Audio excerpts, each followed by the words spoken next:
I'm Ginny Robertson, founder of the On Purpose Woman Global Community and founder and publisher of On Purpose Woman magazine. I'm here with Suzanne Culberg to talk about her article in the November-December issue of On Purpose Woman magazine. Suzanne, thanks for being with me today. Thank you so much for having me, Ginny. And thank you for letting us use your words in the magazine. I love it. We're going to talk about where those words came from and maybe even some things that have happened after you wrote those words. I don't know. But first of all, what do you want our viewers to know about you? As I say, I am the Nope Coach. Help women set boundaries and say no and advocate for putting themselves first because so many of us end up at the end of a very long to-do list. And we all know if the to-do list is never ending, then we never make time for ourselves. And I absolutely adore writing. I've written a weekly-ish. And when I say ish, I'm on the more often side. Like sometimes people say weekly-ish and they fall off. Weekly-ish is in at least once a week, but sometimes two or three times Mhm. newsletter since 2017. So I am an avid writer. You really are. And, I love your emails. You do send the best emails. I love how you talk about your work, your family, your life. And, when we were talking a little earlier, you would ask some people to send them three words and I said, I think edgy is one of the words I would use for you. And your writing is always kind of edgy and I think you make people think. And that's what good writers do. They have us think. Thank you. And it was one of those blogs or emails. I think they're really blog posts. I don't know if you share them as a blog, but you should if you don't, I think. But one of those just came in my email, and that's where I get a lot of my inspiration for articles. Not everybody just says, I want to send an article to the magazine. It's like I see stuff and I go, that's going to work in the magazine. So may I use it? And you said yes. And so you write about cheer and the courage to have a go.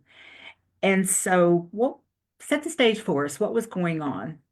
So basically, my daughter, she has always been into sports. We've had a long history of different things. The only thing she has to commit to the term. So before she goes to her new inspiration, we have to complete the old. And so last year she did recreational cheer, which is just like for fun. Hmm. And this year she wanted to join a competitive team. And I was a little anxious, I'll be honest, because that's a year-long commitment. And for someone who this week wants to do this, I was a little unsure. But she persisted. And I felt like, did you ever watch the TV show Glee, Ginny? Oh yeah. Remember how they said the sectionals and then the regionals and the nationals? This is what it was like. So this Mm. particular article, this particular piece was the state championships. So like the state competition. But And tell before everybody that, where you are. I'm in Sydney, New South Wales. So, and this was the New South Wales state championships within Australia that I wrote about in that particular piece. Yeah. And so your daughter's getting ready to compete and everything's going on. You write that there were thousands of people there and it was being live streamed, so you didn't know how many people were seeing it. But it wasn't the team that was so remarkable. Like you said, there was a team that was heart-stopping. They didn't Yes. they didn't grab you as much. Your own daughter, you said, yeah, she was great. And I think you said something like, am I a terrible mom for not just saying, oh, this was the best? It was another team and a team member in particular that really, I guess, caught your heart in a way. Yeah, And so what 100%. was going on So with that? I so you go to these things and each routine goes for around 3 to 4 minutes and there's dozens of them, and of course you go to support your child, and every mum should say my kid's the best and whatever, but I have never, my honesty knows no bounds. How old is your daughter? How old is your daughter? 11. Okay. But she's known me her whole life, obviously, so of course I'll support her and everything, but you know there was this team, and as they ran out, there's this one poor girl.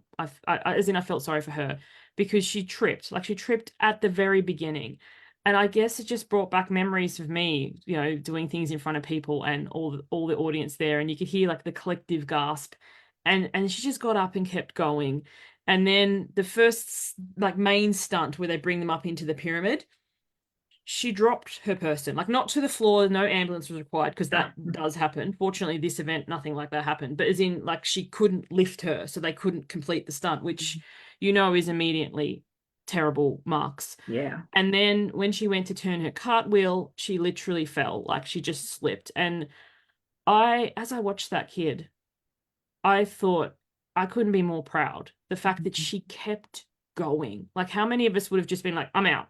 I fumbled this. Yeah. I'm humiliated. I don't know how people are watching me. But she just kept going. And I thought that that grit was something that you can't buy or you can't train or you can't have, because I think so many times in life we have dreams that we either never pursue because we fear embarrassment, or we Mm. do pursue and we don't do well, so we just kind of quit after one go. But that had that was show stopping for me. Yeah, but I mean, she could have just been so, like you say, so embarrassed that she just walked off, or, feeling so bad about letting her team down, she felt, but she just kept going for it. And this really stood out for you, right? Yeah, 100%. And so you talk about, and how did your daughter's team do? That they didn't do they I thought they did okay, but I'm not a judge. What do I know? But they did do one tiny little fumble, which I didn't notice because that's another thing too. You've got 30 odd people on the stage at any one time. So there was a little like kind of they didn't quite get the stunt perfect. Hmm. And that was what focused her full attention. Like I think so many times in life you can do things so well. I remember my family I used to compete to competitive pistol shooters like target shooting. And I remember being at the nationals once, and then this guy was shooting 10 after 10 after 10 after 10, and he got a 9. And my dad said to him, how did you get the 9? He's like, I don't care about the 9, Wayne. How did they get all those tens? And that stayed with Wow. me. I was such a young child, but it stayed with me all the time. How sometimes we ruminate and fixate on a fumble. So my daughter's team, they ended up placing second, which I thought was incredible. And that's how they ended up at the next thing, which is the nationals. Um, but yeah, she was just ruminating on this tiny little fumble. And it was like, but why? What about all the things that you did really well? Yeah. And so you shared with her, right, your feelings about the other team. And Yes. so did she hear you, do you think? Did she, I think at so, that age, it's because kind of challenging, you're what disappointed happened and was, so she was disappointed. They finished second, and it's fun as an adult. You placed, like, or you even had a go, like, yeah. hence the courage to have a go, the title of the article. But so from there, they went on to nationals, which only recently happened, and I wrote another newsletter about that. But because every time you do one of these things and you make it to the next level, you need to up your game, so to speak. You need to wow the judges. You need to include more skill. And the coaches reiterated that routine to add harder level stunts, which they didn't nail in any way, shape, or form, not at all. And they have a show off for the families in the week before they compete. And I remember my daughter, I could hear her like almost in tears. Can you choreograph this? I can't do it. Like I can't lift this kid. And they're like, we just need to get stronger. They weren't rude, but they weren't exactly nice. And they're like, But you'll never we, place at nationals. You'll yeah. never place at nationals unless you nail that stunt. And going into that comp, her mindset was all about how they couldn't do it. And I was like, with that attitude, you never will. Yeah. But it Yeah. was funny at that comp, I was that mum in the audience because they nailed it, and I'm in the bleachers and I'm like screaming, and then all Well, these they other nailed people that one screaming. that she didn't think she could do. They hadn't done it ever. They'd never Wow. actually, not in practice, not on the show off, not whatever. And in the national competition, they had it, and I was over the moon, and they were over the moon. But then they were convinced they'd win. So that's why I did another piece for my Patreon. I was like, your best isn't necessarily the best. Hmm. And that's one of the hardest things in life. Like you can make no mistakes and still not win. And but what is the definition of winning? Is winning someone else giving you a gold thing, which is when you're a child, yes. And why they wanted to win so bad is if you're a winner, you get the winner's jacket. They only give that for first place. So they ended up finishing second at the nationals, which I was just like, oh my gosh, like this is your first competitive year. You've competed in 4 events, you've got 4 medals, 1/3, 2, 3 seconds. Like, how many people, I don't think I ever won any sport related things personally. But it was just kind of like how we can get so fixated on someone else's judgment of us. And even in things that we do, you could write an article, you could start a podcast, you could do things. And it's like, oh, only a couple of people are listening. How many people do you need? And what Hmm. are you doing it for? Who do you become by writing and sharing and growing? Yeah. Yeah, because this is a universal message that you're talking about here. It's not a child thing. It starts in childhood where we start to make those, and kudos to you for kind of starting to sort of steer her in a different direction to give her something else to think about at least. So she might not get as caught up as a lot of young girls do, which translates into a lot of the women that you work with, right? 100%. Who Well, after the are, last comp, I didn't share this in the newsletter, mhm, but I did have to say to her, so the one that I wrote about, not this one that just happened, uh, I said, look, I appreciate that you're disappointed. You're allowed to be disappointed. mhm, 100%. It hurts not to win. But if this is the attitude that you're going to have, I'm not attending anymore. Because, mhm. like, it's not just about you. Like, yes, she's 11. You might be like, oh, what a terrible mother or whatever. But I give up the day. I drive her to these things. I sit there for hours in uncomfortable bleachers. I'm an introvert. I'm very highly sensitive. I don't like being in public. I work from home for a reason.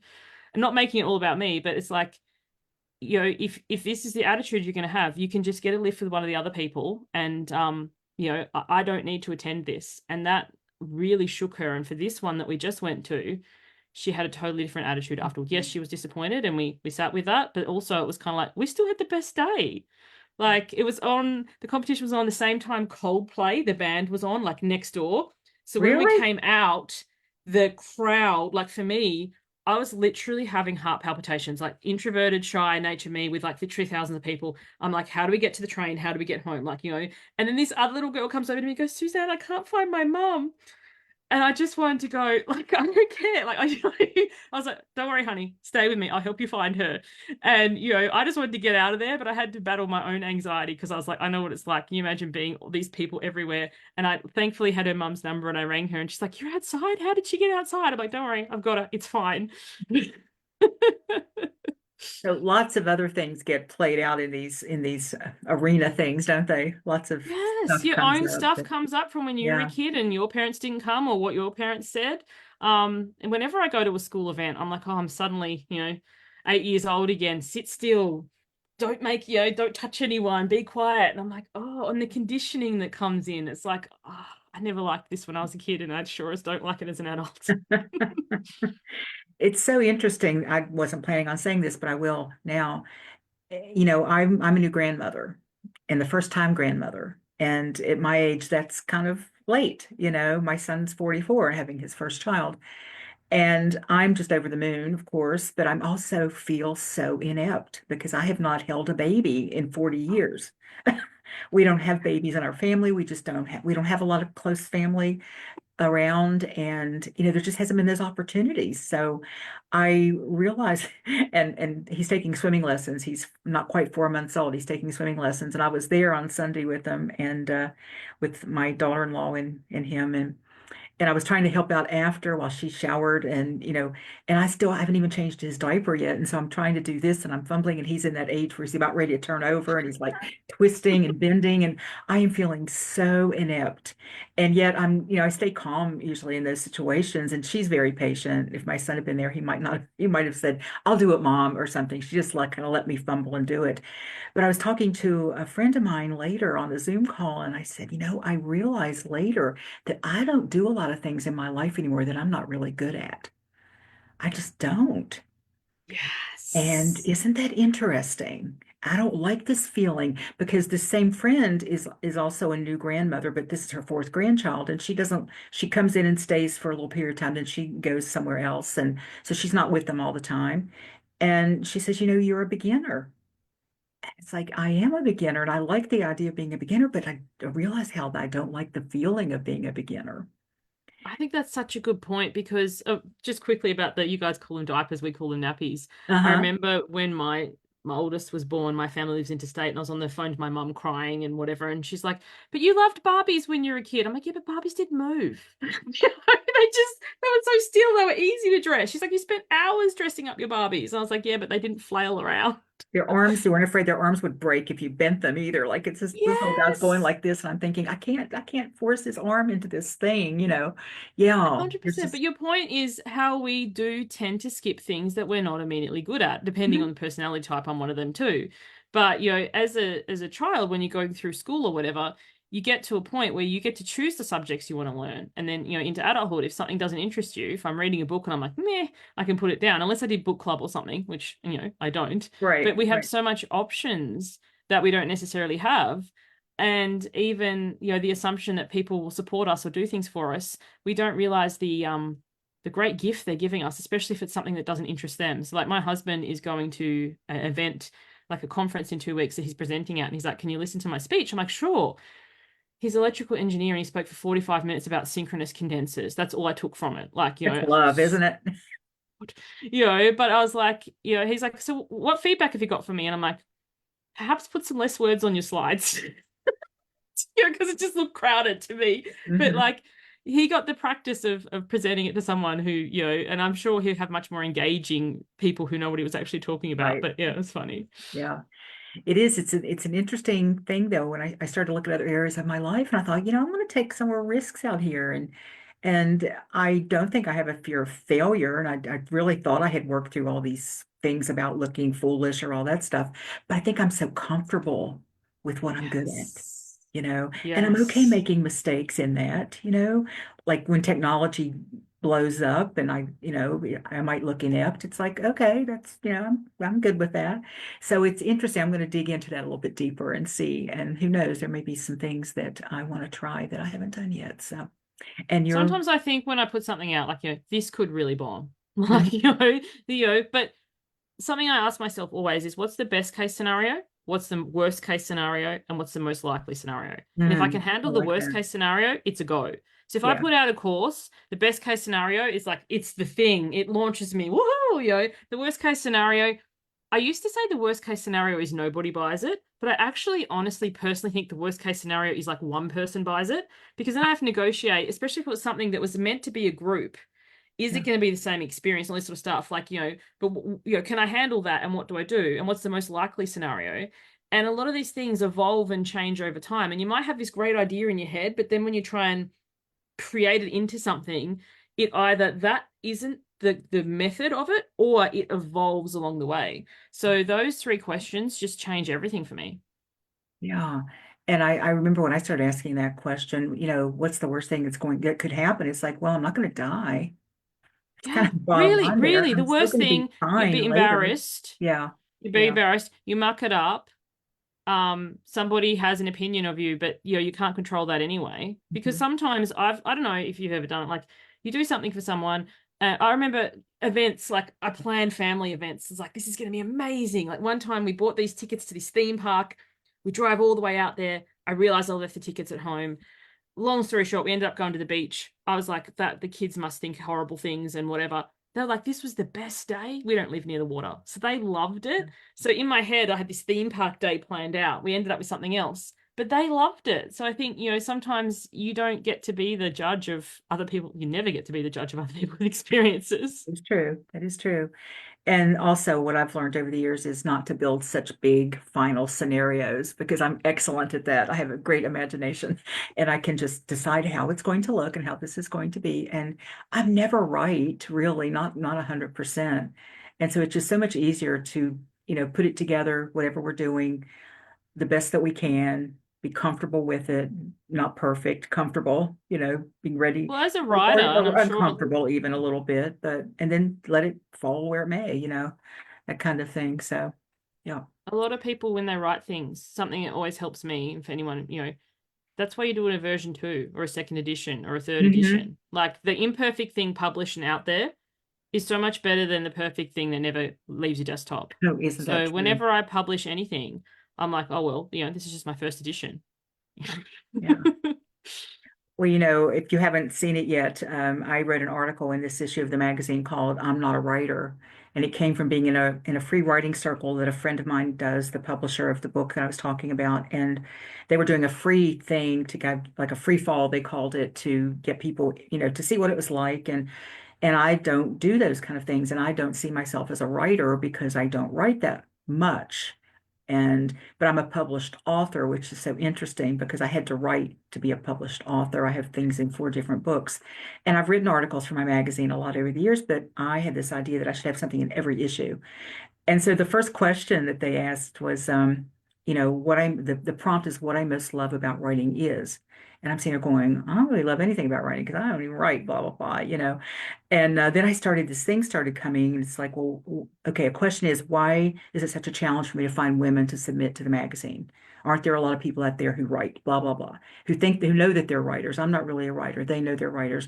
And I'm not going to go into the whole thing here, but what came to me in that moment is, well, I don't think I'm a writer. So what's going on with that? I'm not really a writer because I've set this criteria of real writers do this and real writers do this.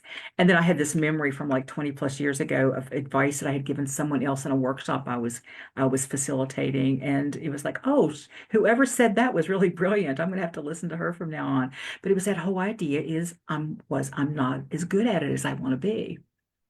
And so that's this, because I write like I speak. I'm not, and there were people sharing a little bit, and it was like, oh, and I'm going, oh, the flowery, and that's not me. I'm not a flowery writer. It's not my style. I admire people who can have me see their vision with their words, but I write like I talk.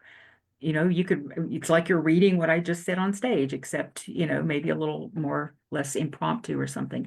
And so I, have realized through the course of the last couple of weeks that it's all part of the same thing I'm talking about is, oh, I'm not going to be perfect with it every time. Isn't that interesting? I'm never going to be perfect with it, actually. So, yeah. But also too, that makes me think about like, self-concept. So some of these things aren't as clearly defined. Like I've written and published a book, but in my mind, it was like, oh, because it's self-published, it doesn't count. Or because I don't have a series of work. And it's like, you get to decide. There's no official arbiter out there. Like, back to the cheer, the competition, there is an arbiter of the competition, as in you get first, you get second, you get third, you don't place. And we tend to externalize so much of our life to that. Like, unless I'm chosen by someone else, it's like, but the whole thing now, you can choose yourself. You can publish on, like Kindle Unlimited. You could have something out tomorrow. You Mhm. can pitch your ideas to this magazine, any others. Like, you don't need to wait to be chosen. You don't have to be sitting in the coffee shop and have somebody uncover you, be discovered.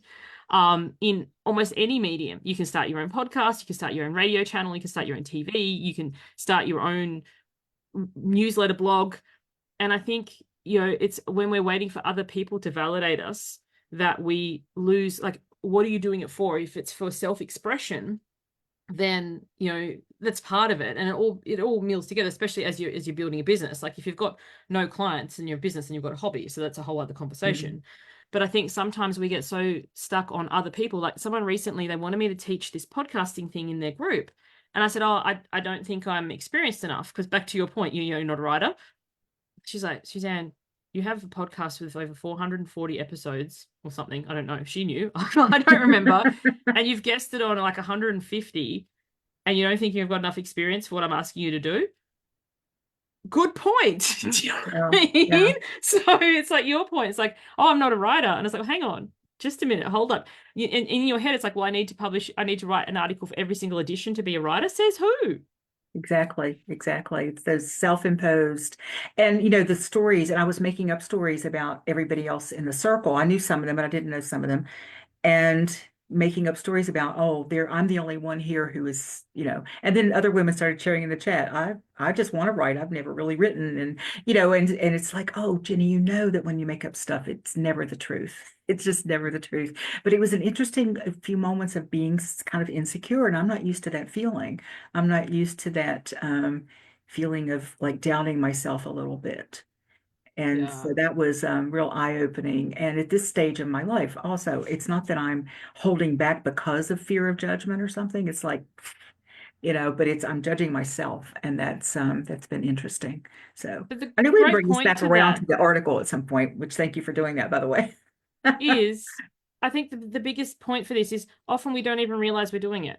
When you're in a Exactly. comfort zone, you're comfortable there. You don't realize that you don't step out of it because it's not oh, I've got fear of failure, or I've got imposter syndrome or whatever. It's like, I just don't push myself. It's like when people join a gym, I used to be a personal trainer.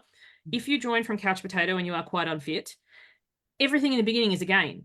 But then you get to the point where, and people are like, oh, I'm in a plateau, or, my results aren't, like, I'm not getting fitter. And it's like, so what are you doing? They're doing exactly the same workout. So if Mm. you did the same workout that you did in the beginning, not a heavier weight or a longer duration, or you're not changing something, your body grows and adapts to that. It's the same with your writing or your speaking or your entrepreneur thing. If you've reached a plateau, what are you doing differently to stretch your comfort zone, not Yeah. leap out of it, not, because then people are like, oh, I need to clear my blocks or whatever. And it's like, do you really, or do you just need to do something?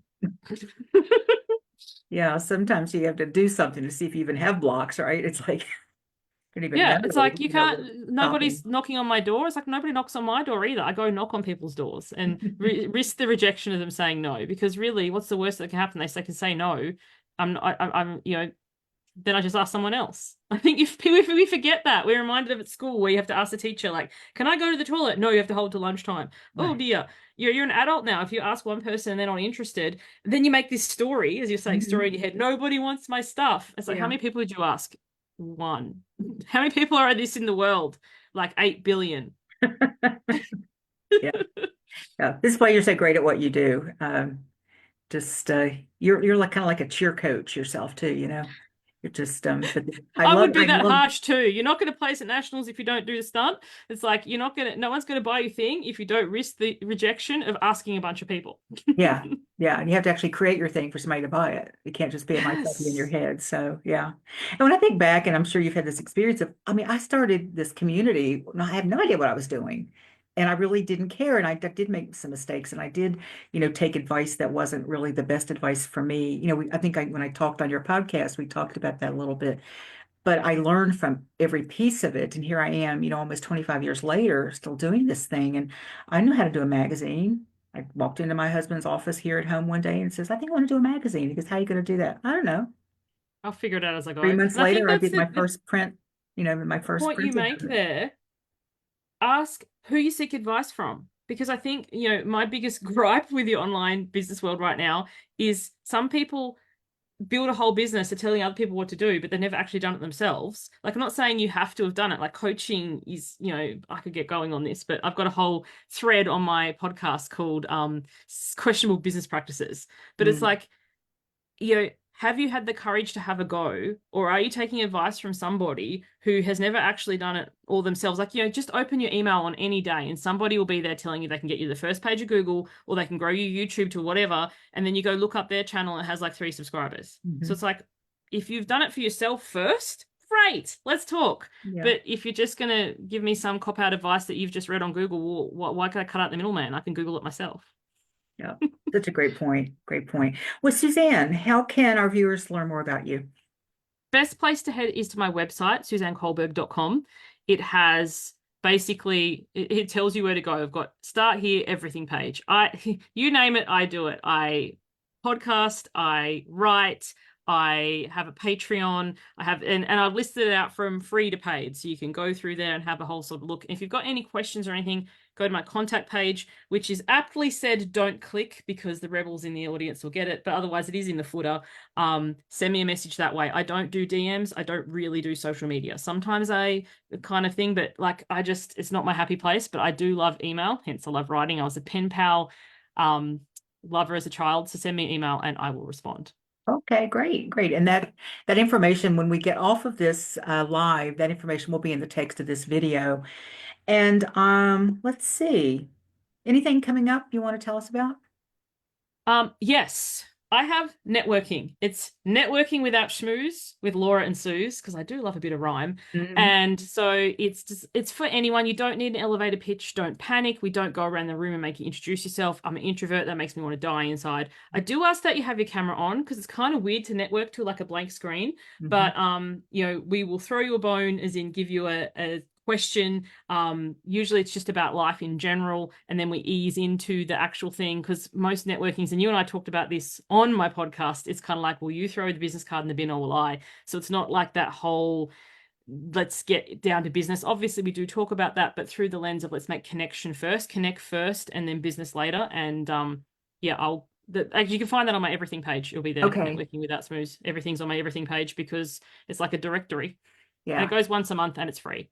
Wonderful. Okay. So everybody check that out. Check out Suzanne's. If you've been to the On Purpose Woman Global Community meetings and you like how we do it, Suzanne's talking about that same sort of heart-centered, get out of your head, get out of your I can't even say the word elevator pitch without gagging because just the whole meaning behind it is just so horrific. So yes, go there and have some fun, meet some new people. And I haven't gotten there yet, but I am getting there. Awesome. So Hope to let's see you next see. week. Next week is the next one, right? Next week's Are the they next the one, yeah. same day every month, like the same third It Wednesday or it something? it has been, but we're thinking of changing, just altering times to see because of Yeah, the we've got a global audience as well, and also because of December, it's too close to Christmas, so we're umming and ahhing about doing one earlier. But yeah, there's a Google Calendar, so if you sign up, we'll give you the link, and then you can just have it. And I live my life by my Google Calendar. It's just like, oh, this is on. But if you do sign up, don't ever panic if you can't come. Like some people send me an email and I appreciate it, but like life happens. I just tend to register for things. If I can come, great. And if I can't, great. Unless you're doing a one-on-one with someone, by all means, right. don't do Right. that. But like the networking thing, if you can come, great. If you can't, that's no worries at all. Okay, wonderful. Well, Suzanne, before we wrap this up, give us a final thought about your article and the lessons in your article. I guess the biggest thing is, the courage to have a go and risk looking foolish. And also, too, as I said, there's 30 odd people in that stage. Not everybody would have seen that kid. Like, not many people would have maybe have even focused on that. And sometimes in our heads, like we make a stumble. Like I've done interviews before, I've got off and I've been like, oh, that was so bad. Like that really bombed. And then people have messaged me about it. You don't get to be the decider of your own work. Like, as in Mhm. yourself, if you've done the best that you can do, always do your best, and your best gets to get better. But your offhand comment or your authenticness shines through, even if sometimes you lose your words or fumble or anything. So just, be you and trust that it's always going to work out.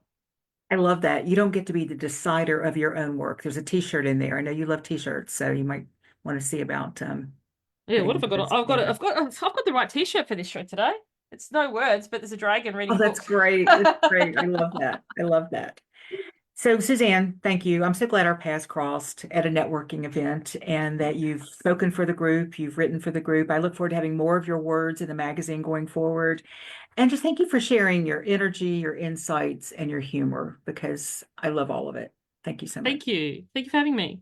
You're welcome. And thank you for watching the Real Women, Real Purpose talk show. For more information on the On Purpose Women Global Community and magazine, please click on the links to this video. And for more interviews with amazing women who are living their lives on purpose and sharing their unique gifts out there on the planet, check out our YouTube channel. That link is also in the text of this video. Thanks again for watching.